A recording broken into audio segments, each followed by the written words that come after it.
Hello, কেমন আছেন সবাই? আশা করি খুব ভালো আছেন।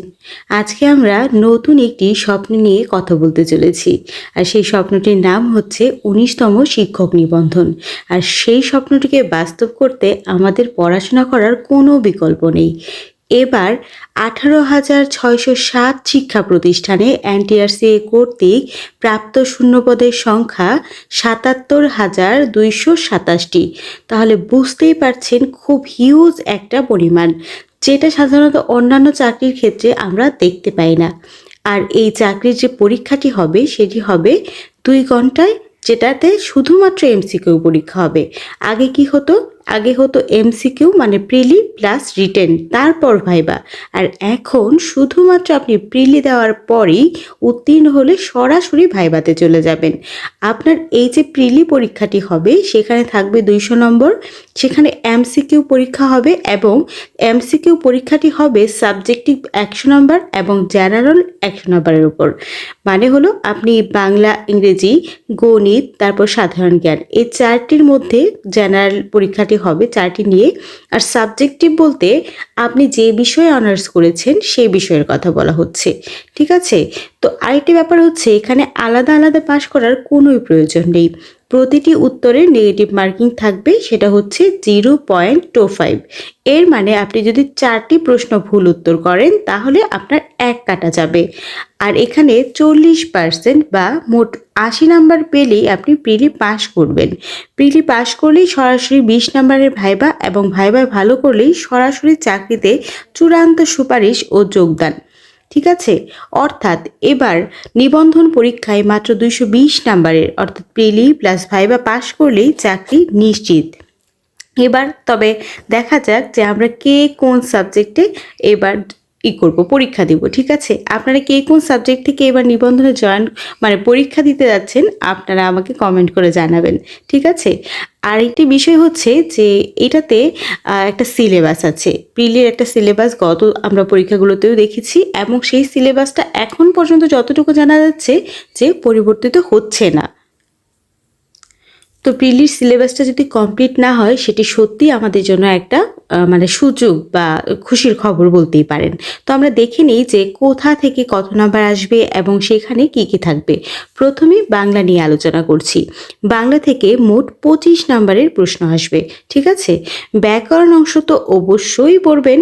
আর সেখানে যে অংশগুলো একদমই বাদ দেওয়া যাবে না তা হচ্ছে ভাষা, বর্ণ, শব্দ, সন্ধি, সমাস, কারক, বিভক্তি, প্রত্যয়, উপসর্গ, লিঙ্গ, বচন, পুরুষ, সমার্থক ও বিপরীত শব্দ, দ্বিরুক্ত শব্দ, বাগধারা, প্রবাদ, প্রবচন।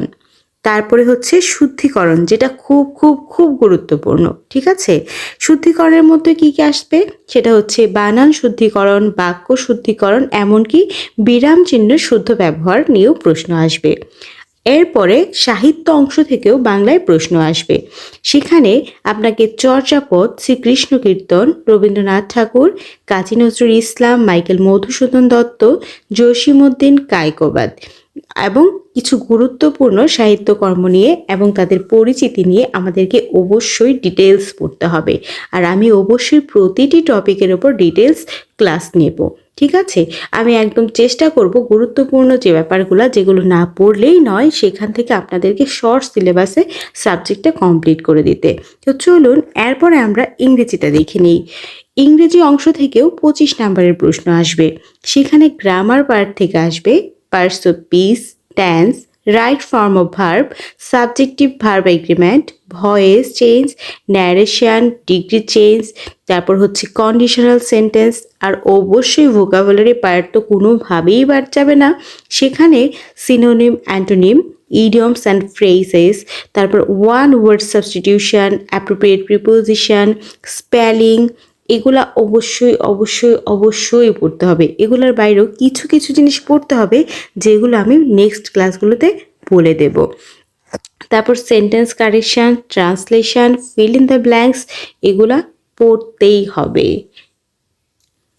গণিত আমাদের অনেকের কাছেই খুব ভীতির একটা জায়গা, তাই না? তাই এখন থেকেই আপনাদেরকে সিলেবাস ধরে সিলেবাসটা কমপ্লিট করে ফেলতে হবে। তাহলে দেখা যাবে পরীক্ষার আগে আপনার একটা খুব সুন্দর প্রিপারেশন হয়ে গেছে, যেখান থেকে আপনি কনফিডেন্সের সাথে পরীক্ষা হলে বসতে পারছেন।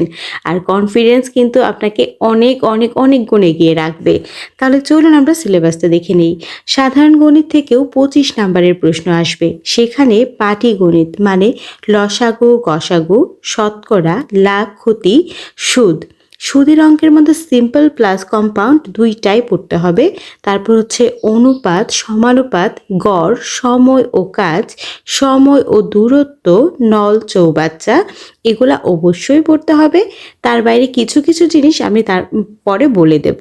তারপর হচ্ছে বীজগণিত, যেগুলোর মধ্যে পড়তেই হবে, যেগুলো আছে সেগুলো হলো মান নির্ণয়, উৎপাদক, সূচক ও লগারিদম, সরল সমীকরণ। তারপর হলো জ্যামিতি। জ্যামিতি থেকে আসবে হলো রেখা ও কোণ, ত্রিভুজ, চতুর্ভুজ, বৃত্ত, ক্ষেত্রফল, এক্সট্রা অনেক কিছুই আর একটু পড়তে হবে। তারপর পরিমিতি, সেট, এগুলাও পড়তে হবে। এখন একটি গুরুত্বপূর্ণ ব্যাপার হচ্ছে যে আগে প্রিলিতে জাস্ট 40 পেলেই আপনি রিটেনে বসতে পারতেন, আর রিটেন মার্কস আপনার কতটা সেটার উপরে ডিপেন্ড করতো আপনার চাকরি পাওয়া বা না পাওয়া।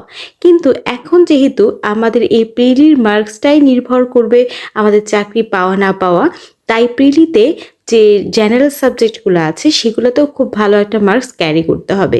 কারণ আপনার থেকে যদি 1 নাম্বারেও অন্য কেউ এগিয়ে যায় তাহলে চাকরিটা কিন্তু তারই হবে, তাই না? সেজন্য এখন আর 40-এর আশা করে লাভ নেই। নিজের সাবজেক্টকে যতটা গুরুত্ব দিতে হবে ঠিক ততটাই গুরুত্ব দিতে হবে আমাদের জেনারেল পার্টগুলোতে। তাই জেনারেল পার্টগুলোতে ভালোভাবে অবশ্যই একটা প্রিপারেশন রাখতে হবে, কারণ সাবজেক্টিভ প্রিপারেশন তো মোটামুটি সবারই থাকে। আপনি যে সাবজেক্টে পড়াশোনা করেছেন সেই সেম সাবজেক্টের আরেকজনেরও সেম মোটামুটি একটা প্রিপারেশন আছে, কিন্তু জেনারেল পার্টই থাকে তার থেকে একটু আগে যাওয়ার একটা সম্ভাবনা, তাই না? তাই জেনারেল পার্টটাই আপনাকে এগিয়ে নেবে, সেজন্য অবশ্যই জেনারেল পার্টটাকে গুরুত্ব দিতে হবে। তারপরে আছে সাধারণ জ্ঞান। সাধারণ জ্ঞান বাংলাদেশ বিষয়াবলী থেকে যে প্রশ্নগুলো সাধারণত বারবার আসে সেখান থেকে আমি বলছি ভাষা আন্দোলন, মুক্তিযুদ্ধ, সংবিধান, সংবিধানের ধারা প্লাস মৌলিক অধিকার, এই জায়গাটা খুবই গুরুত্বপূর্ণ। তারপর হচ্ছে ভৌগোলিক অবস্থান, নদ নদী, কৃষি, অর্থনীতি, বাজেট ও ব্যাংকিং, মেগা প্রজেক্ট। তারপর আছে আন্তর্জাতিক বিষয়াবলী। আন্তর্জাতিক বিষয়াবলী থেকে আসে জাতিসংঘ ও অঙ্গ সংস্থা, আন্তর্জাতিক সংস্থা, মুদ্রা ও রাজধানী, গুরুত্বপূর্ণ দিবস, সাম্প্রতিক ঘটনা এবং বিজ্ঞান ও আইসিটি থেকে যেগুলো আসবে সেগুলো হচ্ছে দৈনন্দিন বিজ্ঞান, মানবদেহ, পরিবেশ ও জলবায়ু। তারপর অবশ্যই আছে আইসিটি, হার্ডওয়্যার সফটওয়্যার রিলেটেড, তারপর ইন্টারনেট, তারপর সাইবার সিকিউরিটি এবং আবিষ্কার ও আবিষ্কারক। ঠিক আছে, এগুলা আমাদের যে পুরা সাধারণ জ্ঞানের মধ্যে এই সবগুলো থেকেই প্রশ্ন আসবে, যেমন বাংলাদেশ বিষয়াবলী, আন্তর্জাতিক বিষয়াবলী, দৈনন্দিন বিজ্ঞান, আইসিটি, এগুলো কিন্তু সব এই সাধারণ জ্ঞানের মধ্যে থেকেই প্রশ্ন আসবে। এই সবগুলো থেকেই টোটাল 25 নাম্বার আসবে।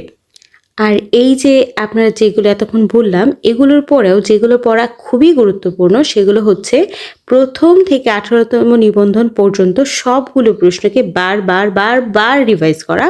কারণ বিসিএস বা ব্যাংকের বা নিবন্ধন থেকে বারবার নিবন্ধনে বিগত সালের প্রশ্ন থেকে প্রশ্ন আসবেই।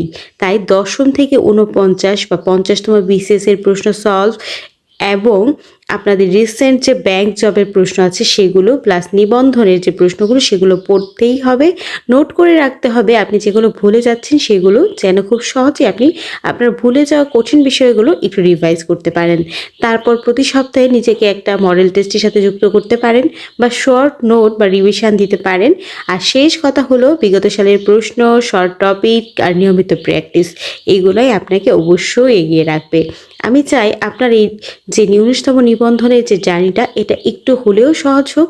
তাই আমি চেষ্টা করব আমি আমার অভিজ্ঞতার আলোকে প্রতিটা টপিক থেকে আপনাকে সহজ করে ক্লাস নেওয়ার, আর সহজ করে আপনাকে একটু প্রস্তুতির জন্য এগিয়ে দেওয়ার।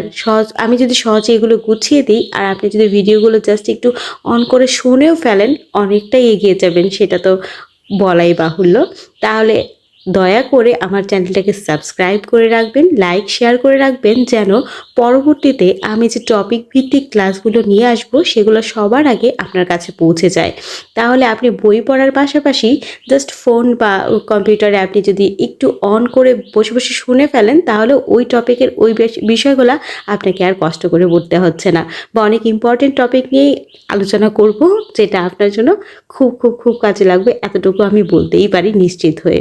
সবার জন্য অনেক অনেক শুভকামনা রইল এই 19তম শিক্ষক নিবন্ধনে, যেন আপনিও সুপারিশপ্রাপ্ত হতে পারেন এবং নিচে কমেন্ট করে লিখতে পারেন যে আমিও এবার সুপারিশপ্রাপ্ত। আমি জাস্ট এতটুকুই দেখতে চাই।